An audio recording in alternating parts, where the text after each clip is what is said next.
Hello बच्चों, तो आज हम डिस्कस करेंगे कुछ इंपॉर्टेंट टॉपिक। जैसे कि पहला टॉपिक होगा भाई electrostatic forces are conservative forces. तो इलेक्ट्रोस्टैटिक फोर्स कंजर्वेटिव कैसे होती हैं, उसके बाद हम डिस्कस करेंगे भाई इक्विपोटेंशियल सरफेस क्या होता है। फिर हम रिलेशन निकालेंगे इलेक्ट्रिक फील्ड और इलेक्ट्रिक पोटेंशियल के बीच में क्या रिलेशन होता है। तो शुरू करते हैं हमारा पहला टॉपिक, जिसका नाम है electrostatic forces are conservative forces. Electrostatic forces are conservative forces. Electrostatic force are conservative forces.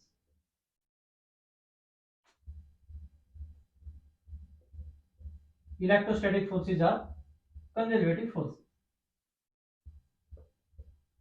तो इलेक्ट्रोस्टैटिक फोर्सेस कंजर्वेटिव फोर्सेस होते हैं वे। तो सबसे पहले हमें पता होना चाहिए कंजर्वेटिव फोर्सेस कौन सी फोर्सेस होती हैं। तो ऐसी फोर्सेस जिनके कारण वर्क डन की वैल्यू जो हो वो इनिशियल और फाइनल पॉइंट पे डिपेंड करती हो, उन फोर्सेस को बोला जाता है कंजर्वेटिव फोर्सेस। यानी उनके कारण जो वर्क डन है वो पाथ पे डिपेंड ना करता हो, सिर्फ इनिशियल और फाइनल पॉइंट पे डिपेंड करता हो, ऐसी फोर्सेस को कंजर्वेटिव फोर्सेस बोला जाता है। जैसे फॉर एग्जांपल, जैसे मान लो एक पॉइंट है ए, यहां से किसी चार्ज को उठाकर हम ऐसे बी पॉइंट पर लेकर जाते हैं। किसी चार्ज को उठाकर, जैसे क्यू नोट चार्ज को उठाकर यहां पर लेकर जाते हैं बी पॉइंट तक। तो जो यहां पर हमें वर्क डन करना पड़ेगा, तो वर्क डन इनिशियल और फाइनल पॉइंट पे डिपेंड करता हो, इस पाथ पे डिपेंड ना करता हो। तो ऐसी फोर्सेस को हम क्या बोलेंगे, कंजर्वेटिव फोर्सेस बोलेंगे। तो इनिशियल और फाइनल पॉइंट से मतलब अभी डिस्प्लेसमेंट पे डिपेंड करता हो। इनिशियल से फाइनल पॉइंट का मतलब डिस्प्लेसमेंट। अब जैसे ही हम इस क्यू नोट चार्ज को उठाकर बी पॉइंट से कुछ इस तरीके से ए पॉइंट पर दोबारा फिर से लिया, तो तब भी इस पाथ पे डिपेंड ना करके किस पाथ पे डिपेंड करता हो, इनिशियल या फाइनल पोजीशन पे डिपेंड करता हो। अब देखा जाए तो पूरे के पूरे इस सर्कल के अंदर या पूरी की पूरी लूप के अंदर ए से बी और बी से ए टोटल डिस्प्लेसमेंट कितना हो, टोटल डिस्प्लेसमेंट हुआ जीरो। जब टोटल डिस्प्लेसमेंट जीरो है तो इसका मतलब वर्क डन भी क्या होगा, जीरो। तो कहने का मतलब ये है, जब भी कोई कंजर्वेटिव फोर्सेस किसी वर्क डन को करने में लगाई जाती है तो वहां पर टोटल वर्क डन की वैल्यू क्या आनी चाहिए, जीरो आनी चाहिए। तो उस फोर्सेस को हम क्या बोलेंगे, कंजर्वेटिव फोर्सेस बोलेंगे। तो यही हम यहाँ पर प्रूव करेंगे, जो इलेक्ट्रोस्टैटिक फोर्स के कारण वर्क डन होगा वो किसके बराबर आना चाहिए, जीरो के बराबर आना चाहिए। जीरो के बराबर आ जाएगा तो इलेक्ट्रोस्टैटिक फोर्स क्या होगी, कंजर्वेटिव फोर्स होगी।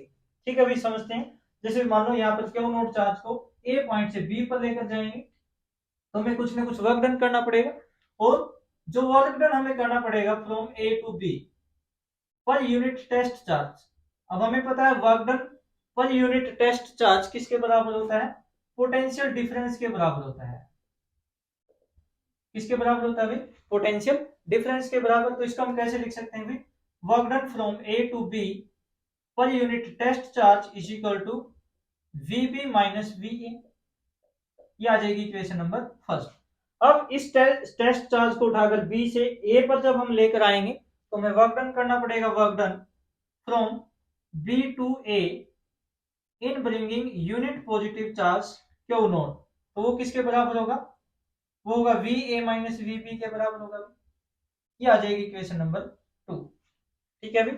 अब अगर इन दोनों इक्वेशन को ऐड किया जाए तो हम यहाँ पर क्या करेंगे, 1+2 कर देंगे, दोनों को ऐड कर देंगे। तो क्या लिखेंगे इसको, work done from A to B per unit test charge plus work done from B to A per unit test charge q nought is equal to, इस तरफ दोनों को ऐड करेंगे। यहाँ पर हमने दोनों को ऐड किया, V A B per q nought, V B A by q nought, दोनों को ऐड किया। इधर ऐड करेंगे वी बी प्लस का ये माइनस का तो जीरो हो जाएगा, ये माइनस का ये प्लस का ये भी जीरो हो जाएगा। तो टोटल वर्क डन क्या आ जाएगा, जीरो। यानी work done from A to B, B to A per unit test charge is equal to zero. यानी टोटल वर्क डन की वैल्यू क्या आ जाएगी, जीरो आ जाएगी इन ए क्लोज पाथ और ए क्लोज पाथ।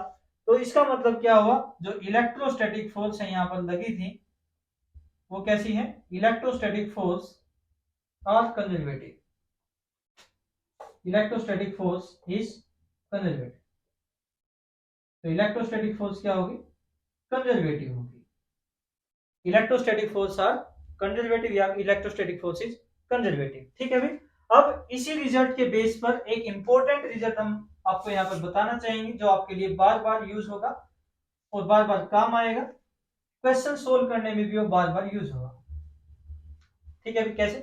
देखो अभी मान लो इस क्यू नोट चार्ज को अगर हम यहाँ पर एक छोटी सी डिस्प्लेसमेंट dl तक डिस्प्लेस करते हैं, क्यू नोट को एक छोटे से डिस्प्लेसमेंट dl तक डिस्प्लेसमेंट करते हैं, तो यहाँ पर हमें स्मॉल वर्क डन करना पड़ेगा और वो जो स्मॉल वर्क डन होगा उसको हम dw से लिखेंगे और वर्क डन का फॉर्मूला होता है F डॉट dl। यही है भाई। अगर हमें ये वर्क डन A से B करना होता तो हम क्या करते, इसको दोनों तरफ इंटीग्रेट करते। ठीक है भाई। अब अगर ये total work done from A to B, B to A करना हो तो ये क्लोज पाथ बन जाएगा, क्लोज लूप बन जाएगी। और क्लोज लूप के लिए जो टोटल वर्क डन है वो कुछ इस टाइप से लिखा जाता है। हम जो इंटीग्रेशन है उसके ऊपर एक सर्कल लगा देते हैं, इसका मतलब होता है वर्क डन और ए क्लोज लूप और ए क्लोज पाथ। ठीक है भाई। तो टोटल वर्क डन और a close loop is equal to क्या आ जाएगा, इंटीग्रेशन उसके ऊपर सर्कल F डॉट डी है। ठीक है भाई। अब टोटल वर्क डन जो है वो हम निकाल चुके हैं। टोटल वर्क डन क्या होगा, work done from A to B, B to A is equal to integration F dot D L. ठीक है भाई। अगर दोनों तरफ क्यू नोट से डिवाइड किया जाए, दोनों तरफ क्यू नोट से डिवाइड करें तो ये वैल्यू हम निकाल चुके हैं, किसके बराबर होती है, 0 के बराबर होती है, इज इक्वल टू इंटीग्रेशन और एक क्लोज लूप। अब F बाय क्यू नोट जो होता है वो किसके बराबर होता है, E के बराबर होता है, इलेक्ट्रिक फील्ड के बराबर होता है। तो यहाँ पर इसको हम कैसे लिख सकते हैं भाई, E डॉट डी है। ठीक है भाई। एक इंपॉर्टेंट रिजल्ट है ये, आपके बार बार यूज होगा, बार बार काम आएगा, तो याद रखेंगे integration of electric field over a close loop is equal to 0।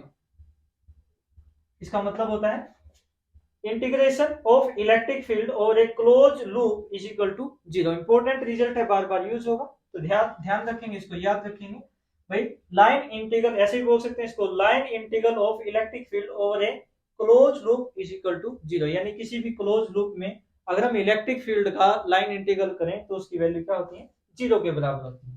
ठीक है भाई। तो ये एक इंपॉर्टेंट रिजल्ट था और ये था हमारा पहला topic, electrostatic forces are conservative forces. Next topic करेंगे इक्विपोटेंशियल सरफेस। नेक्स्ट टॉपिक होगा भाई electrostatic equipotential surface.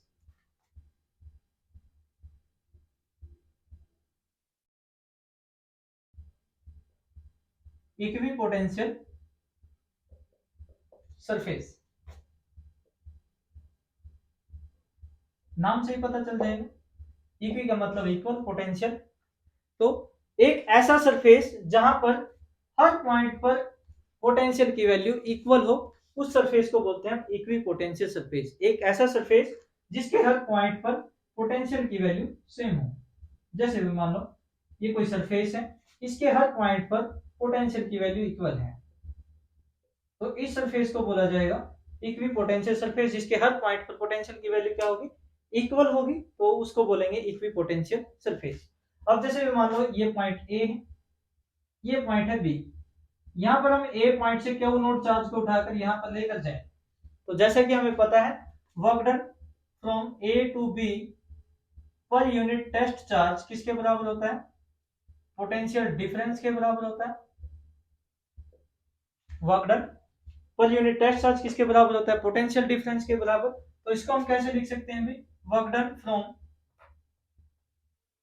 A to B per unit test charge is equal to V B minus VA, इस टाइप से।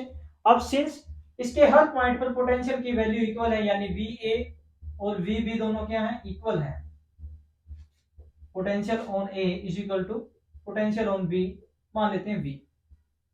दोनों पॉइंट पर potential की value क्या है, इक्वल है, तो दोनों को हमने V मान लिया। तो यहाँ पर टोटल वर्क डन क्या आ जाएगा, work done from A to B per unit test charge is equal to V minus V is equal to 0।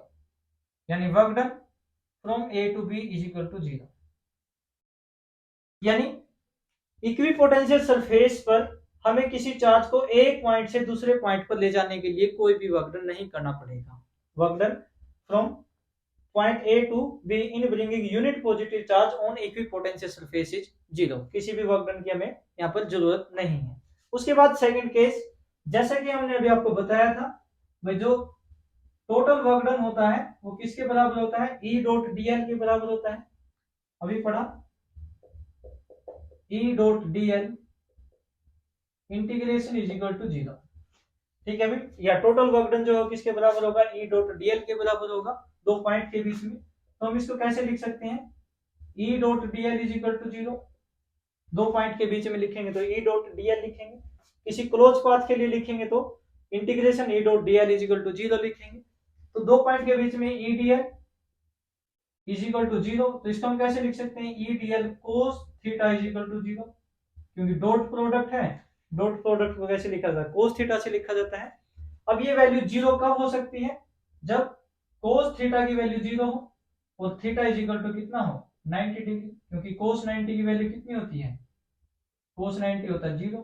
तो इसका मतलब क्या हुआ, theta is equal to 0 degree. भाई E dl cos theta is equal to 0, यानी cos theta की value 0 होनी चाहिए और थीटा इज इक्वल टू कितना होना चाहिए, 90 डिग्री। थीटा की वैल्यू कितनी आएगी, 90 डिग्री। अब theta is equal to 90 degree का मतलब है E जो है वो परपेंडिकुलर होगा dl के। एक इंपॉर्टेंट पॉइंट है यहाँ पर, भाई जो इलेक्ट्रिक फील्ड है वो परपेंडिकुलर होगा किसके, dl के, यानी इलेक्ट्रिक फील्ड जो है वो परपेंडिकुलर होगा इक्विपोटेंशियल सरफेस के, और इक्विपोटेंशियल सरफेस परपेंडिकुलर होगा इलेक्ट्रिक फील्ड के, यानी इलेक्ट्रिक फील्ड और इक्विपोटेंशियल सरफेस एक दूसरे के परपेंडिकुलर होते हैं। ये बात आप हमेशा याद रखेंगे, बार बार यूज होती रहेगी। इलेक्ट्रिक फील्ड और इक्विपोटेंशियल सरफेस एक दूसरे के परपेंडिकुलर होते हैं। ठीक है भाई, कुछ एग्जांपल से समझते हैं एक दूसरे के परपेंडिकुलर कैसे होते हैं। इक्विपोटेंशियल सरफेस हम ड्रा करते हैं एक सिंगल चार्ज के कारण।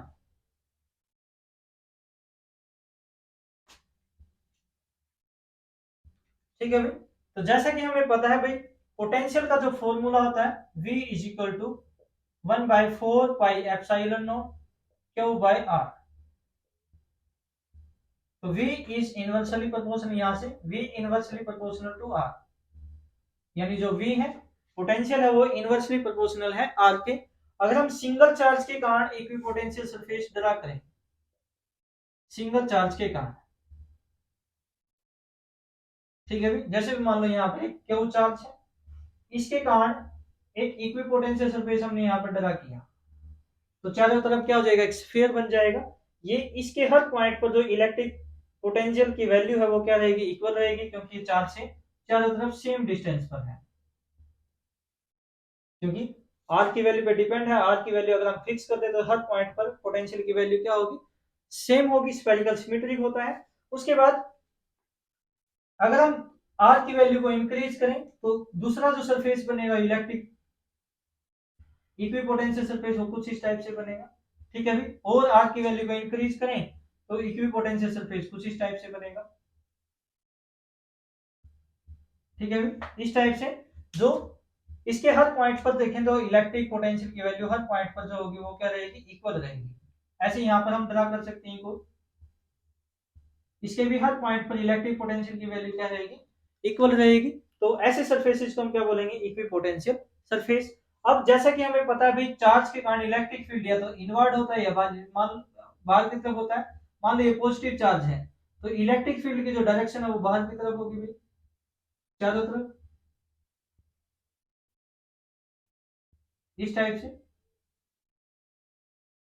इसको हम ड्रा कर सकते हैं। इलेक्ट्रिक फील्ड जो है वो बाहर की तरफ होगा, इस टाइप से।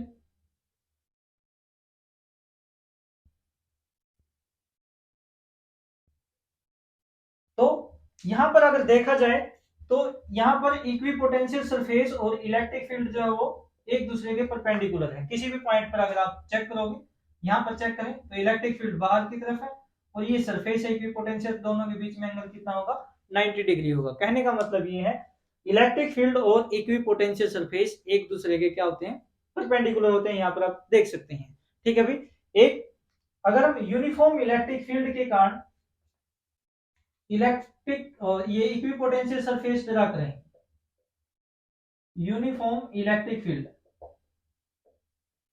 यूनिफॉर्म इलेक्ट्रिक फील्ड के केस में जैसा कि हमें पता है भाई, uniform electric field parallel line से रिप्रेजेंट किया जाता है।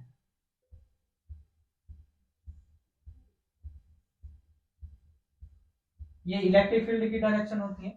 तो यूनिफॉर्म इलेक्ट्रिक फील्ड के केस में जो इक्विपोटेंशियल सरफेस होगा वो किस टाइप से होगा, कुछ इस टाइप से होगा। ये इक्विपोटेंशियल सरफेस हो जाएगा, इसको मान लेंगे ए। ठीक है भाई, ऐसे यहां पर दूसरा भी ड्रा कर सकते हैं,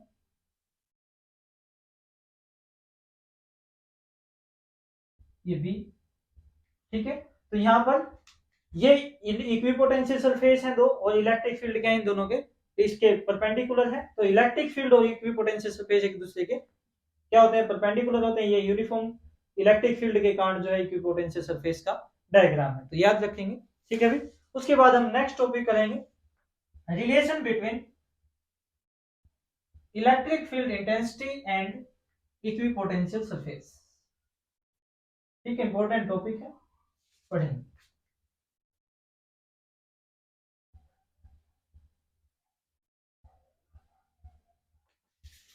relation between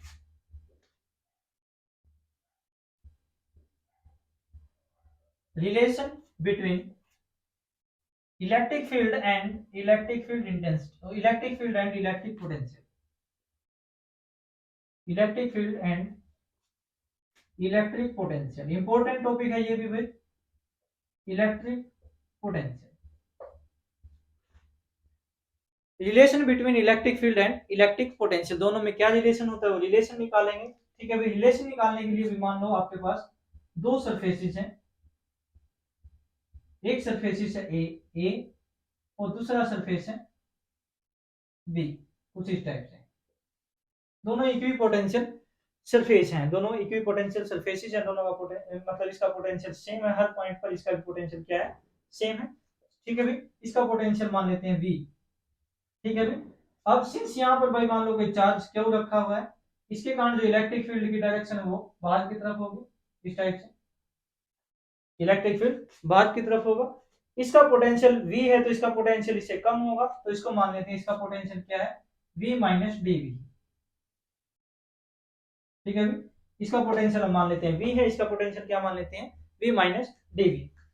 ठीक है भाई, अब यहां से क्यू नोट चार्ज को उठाकर अगर हम यहां पर लेकर आए, इस v से a पर लेकर आए, क्यू नोट चार्ज को उठाकर यहां से यहां पर लेकर आए, तो उसके लिए हमें क्या करना पड़ेगा, वर्क डन करना पड़ेगा। सिंस इलेक्ट्रिक फील्ड की जो डायरेक्शन है वो बाहर की तरफ है, यहाँ पर भी हमें जो वर्क डन करना पड़ेगा वो इसके अगेंस्ट में करना पड़ेगा। जो इसको उठाकर लेकर आएंगे तो इलेक्ट्रिक फील्ड के अगेंस्ट करेंगे। मान लो दोनों के बीच का जो डिस्टेंस है वो है डी आर, कितना है, डी आर। तो हमें वर्क डन करना होगा, work done from B to A per unit test charge, यही है work done from B to A per unit test charge is equal to किसके बराबर होता है, ई डॉट डीएल के बराबर होता है। अभी हमने पढ़ा था work done from B to A per unit test charge किसके बराबर होता है, ई डीएल के बराबर होता है। अब डिस्प्लेसमेंट जो इधर की तरफ है, इलेक्ट्रिक फील्ड इधर की तरफ है, दोनों में एंगल कितने डिग्री का होगा, 180 डिग्री का। तो यहाँ पर वैल्यू पुट करेंगे, work done from B to A per unit test charge is equal to E D L cos theta. ठीक है भाई, और थीटा की वैल्यू कितनी है, 180 डिग्री। तो यहाँ पर हम क्या लिख सकते हैं इसको भाई, कोस 180 डिग्री। अब कोस 180 की वैल्यू कितनी होती है, -1। तो क्या लिखेंगे इसको, work done from B to A per unit test charge is equal to minus E D L cos, sorry D L नहीं डी आर, यहाँ पर लिखेंगे डी आर, हमने डिस्टेंस यहाँ पर आर डी आर दिया है। ठीक है, अभी डिस्टेंस क्या है, डी आर। तो ई D are minus E D are हो जाएगा। ठीक है भाई, अब ये जो वैल्यू होती है हमें पता ही है किसके बराबर होती है, पोटेंशियल डिफरेंस के बराबर होती है। तो इसको हम कैसे लिख सकते हैं भाई, minus E D R is equal to potential difference. ये वैल्यू किसके बराबर होती है, पोटेंशियल डिफरेंस के। और पोटेंशियल डिफरेंस क्या होगा, minus E D R is equal to V A minus V B, potential of A minus potential of B. अब ए का जो पोटेंशियल है वो तो कितना है, v के बराबर है, और b का जो पोटेंशियल है वो किसके बराबर है, v माइनस dv के बराबर है। v का पोटेंशियल कितना, v माइनस dv। अब इस माइनस को अगर अंदर मल्टीप्लाई करें तो ये आ जाएगा minus e D R is equal to v minus v plus dv। तो v से v कैंसिल हो जाएगा और क्या रिलेशन आ जाएगा भैया, minus e D R is equal to dv। ठीक है भाई, तो minus e D R is equal to क्या आ जाएगा, और यहां से e की अगर वैल्यू निकालें तो e इज इक्वल टू क्या आ जाएगा भाई, minus dv by D R. ये आ जाएगा relation between electric field and electric potential. ठीक है भाई, ये क्या होगा, relation between electric field and electric potential. ठीक है, अब यहाँ पर जो माइनस साइन है वो क्या है, against the electrostatic electric field. हमें जो वर्क डन किया था किसके उसमें था, इलेक्ट्रिक फील्ड के अगेंस्ट में था, या ऐसे कहें भाई ये डिक्रीजिंग पोटेंशियल डिफरेंस को रिप्रेजेंट करता है, क्योंकि चार्ज से दूर की तरफ जा रहे हैं तो यहाँ पर पोटेंशियल की वैल्यू क्या होती है, डिक्रीज होती है। डिक्रीजिंग पोटेंशियल को ये रिप्रेजेंट करता है। तो यहाँ से क्या पता चला हमें, जो इलेक्ट्रिक फील्ड है वो किसके इक्वल होता है, is equal to the time rate of change of electric potential per unit distance, per unit displacement, ऐसा बोलेंगे इसको। ठीक है भाई, अब ये जो रिलेशन है जरूरी ना है dv बाई डी आर लिखा जाए, इसको हम is equal to minus dv by D L भी लिख सकते हैं। dl डिस्प्लेसमेंट हो जाएगी, यहाँ पर dr डिस्प्लेसमेंट, यहाँ पर dl हो जाएगी। अगर x एक्सिस के लॉन्ग लिखना हो तो e x is equal to इसको हम माइनस dv बाई dx लिख सकते हैं। y एक्सिस के लॉन्ग लिखना हो तो d e y is equal to minus dv by dy लिख सकते हैं भाई। ऐसे z एक्सिस के लॉन्ग लिखना हो तो e z is equal to minus dv by dz लिख सकते हैं। ठीक है भाई, तो यहाँ पर dr बेसिकली किस चीज को रिप्रेजेंट करता है, डिस्प्लेसमेंट को रिप्रेजेंट करता है। और डिस्प्लेसमेंट कुछ भी हो सकती है, dl से भी लिख सकते हैं, dx से भी लिख सकते हैं, dy से भी, dz से भी। अब जब पोटेंशियल को लेंथ से डिवाइड किया जाता है तो उस वैल्यू को बोलते हैं पोटेंशियल ग्रेडियंट। ठीक है भाई, तो पोटेंशियल ग्रेडियंट यहाँ पर एक टर्म आती है, याद रखेंगे, dv बाय dr किसके बराबर होता है, पोटेंशियल ग्रेडियंट बोला जाता है इसको, पोटेंशियल ग्रेडियंट। ठीक है भाई, तो याद रखेंगे इसको। तो ये था इंपॉर्टेंट रिलेशन है ये भाई, याद रखेंगे इसको, E is equal to minus dv by dr। बार बार यूज होगा, कई बार यूज होगा, और एग्जाम में जो क्वेश्चंस आते हैं उनमें ये बार बार यूज होता है, इसलिए इसको याद रखेंगे। ठीक है भाई, तो ये था आज के हमारे टॉपिक्स। ठीक है, अभी के लिए इतना ही, धन्यवाद।